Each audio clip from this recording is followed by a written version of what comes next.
start our mailbag, and we're going to start with our Discord questions, and then we're going to go to questions on Twitter, and then we're going to go to questions on Instagram. And our Real- first real- Discord question, what do you got? Real quick before you start the Discord questions, again, if you all want to join our Discord, it is the best baseball group chat in the world for all these mailbag episodes through the off season. Yeah. A lot of them are going to come from our Discord, but also in our Discord, if you ever have questions for any of us, we'll be in there answering them live. So these again are asked from our Discord, but if you want to be in the best baseball group chat in the world, we'll be answering all of your questions, and as will the entire Just Baseball staff. And we have so many smart baseball minds that are just answering other people's questions. And I go and see, oh, was that the right answer? Yeah, it was. Like, these people are really, really smart. It's a great environment. You get all of my picks as well. And to join, it's less than a price of a sandwich, just $10 a month. You can find the link in the episode description if you want to dive even deeper into these mailbags, of course. And you can get me laughing like Regal Lager has me laughing in the Discord when he asks us this question. How come they're called free agents when they cost money? That's a great question. I have no idea. I guess because there's nothing attached to the return outside of I give you money, you play for my baseball team. Which we call them money boys. I think so. Yeah. I like money boys. Cash boys? Should we go cash boys? I like either. We can call them either. But yeah, I understand that was kind of a funny joke. Good job, Regal. I did like that. Okay. Our first one has to do with Tatsuya Imai. Tatsuya Imai, I really like now because he is clearly incredibly media savvy. This one is from Lil DJ 227. Tatsuya Imai has done a couple of interviews where he has said things like, I want to beat Yamamoto. I want to, be compared to him, but I want to exceed what he does stateside. I don't want to play with other Japanese players. I want to learn an organization by myself. I want to beat the Dodgers, things like that. So Lil DJ asked, with Imai coming out and saying he doesn't want to sign to a team with other Japanese players and more importantly wants to beat the Dodgers, who do you think now stands the best chance at signing him to a deal? There were a couple of teams that immediately jumped to mind for me. Toronto is interesting. Other ones to watch out for, Arizona and Atlanta are two that could be interesting, but there's one slam dunk. Do you have a slam dunk in mind that isn't one of those three? Yes. I actually have two that I think are the two favorites that you haven't even mentioned yet. So, favorite number one, runaway train, should be the San Francisco Giants. Yes. Couldn't agree with you more. I mean, as soon as he says that, Giants fans' ears had to perk up a little bit. Oh, you want to go beat the Dodgers?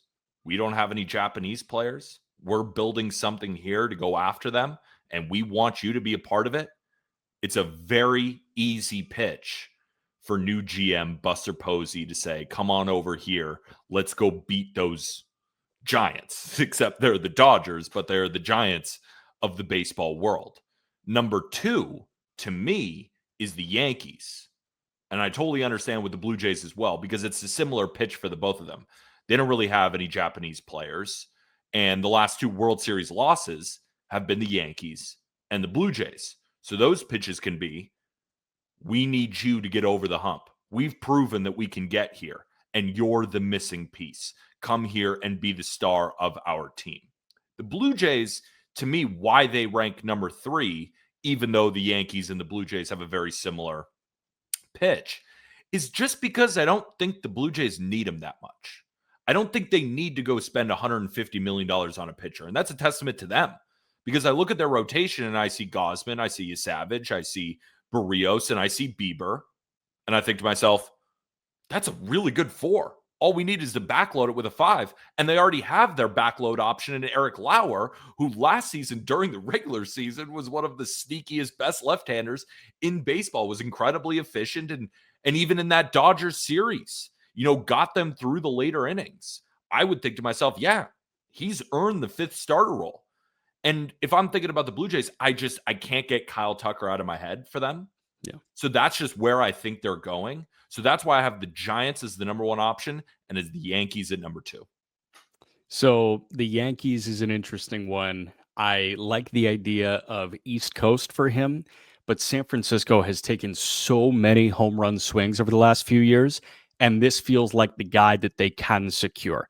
And with what they're doing as of late, like that Devers deal was a huge move for Buster Posey to make. And I thought that was a league wide signal that they're not messing around anymore and they want to put themselves in positions to make noise. They have work to do. It's probably 2 starters as opposed to just one in Imai. And Imai is going to be the price of 2 starters. He's probably going to be in the 120 to 150 range if I had to guess. That'd be my guess too. Like Tanaka got what, 7 for 155? I could see Imai wanting 7 for 155.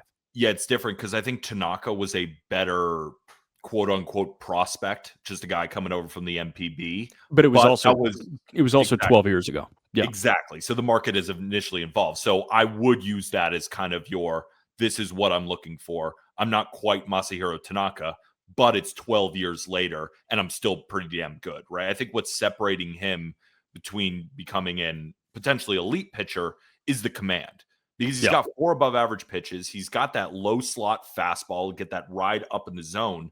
But if you're walking 3.5 to 4 per 9, you're probably going to be a pitcher that a team feels comfortable giving you the ball in game 3 of a playoff series, versus if he's able to command within the zone and limit those walks, he's a guy you can hand the ball very comfortably in a game 2. And I think it'll range anywhere between there. And if it really goes poorly, I still think he's a really solid number 4. So I think you're getting a pretty damn good pitcher with a good amount of upside.